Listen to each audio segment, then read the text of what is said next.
ట్రంప్కి సుందర్ పిచాయ్ ఇచ్చినటువంటి రివర్స్ సమాధానం ఇప్పుడు ప్రపంచం అంతా చర్చ అవుద్దు. ఒక రకంగా చెప్పాలంటే సుందర్ పిచాయ్ ఒక హీరో అయ్యాడు.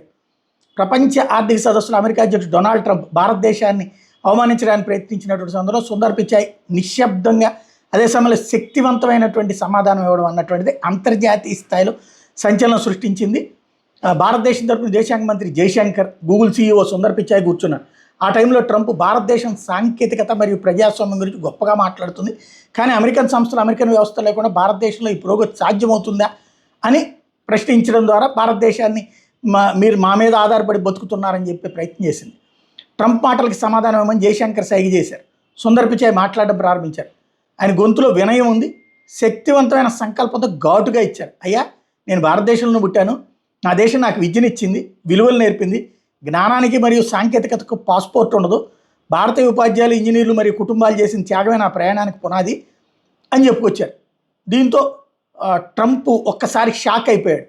అదే సందర్భంలో ఆ తర్వాత జయశంకర్ మాట్లాడారు. సహకారం అనేది బలహీనత కాదు, అది బలం అని ఓ దెప్పి పొడిచారు. భారతదేశ గౌరవాన్ని పెంచారు. మొత్తం సభంతా నుంచుని చప్పట్లు కొట్టడంతో ట్రంప్కి అవమానవారం అయిపోయింది.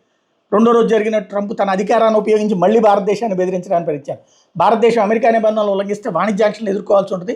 గూగుల్ అమెరికాతోనా లేక భారత్తోనా అని సుందర్ పిచాయ్ నేరుగా ప్రశ్నించాడు ట్రంప్. సుందర్ పిచాయ్కి వచ్చేసేపు సైలెంట్గా ఉండి ఆ తర్వాత నేను ఎల్లప్పుడూ మొదట మానవాళికి సేవ చేస్తాను. అమెరికా నాకు అవకాశాలు ఇచ్చింది, భారతదేశం నాకు మూలాలను ఇచ్చింది.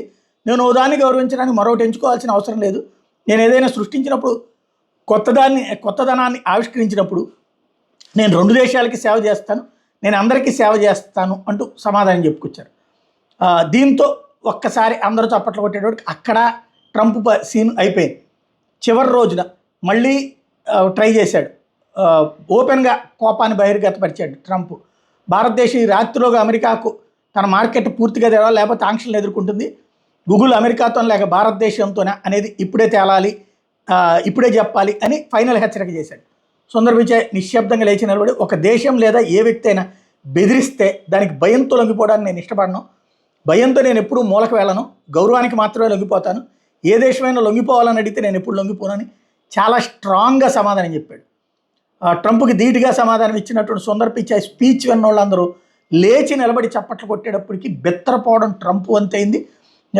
సదస్సు వ్యాపార చర్చలు మాత్రం కాకుండా మానవత్వం, నాయకత్వం మరియు సూత్రాలకు సంబంధించినటువంటి మలుపు అని తేల్చి చెప్పినట్టయింది.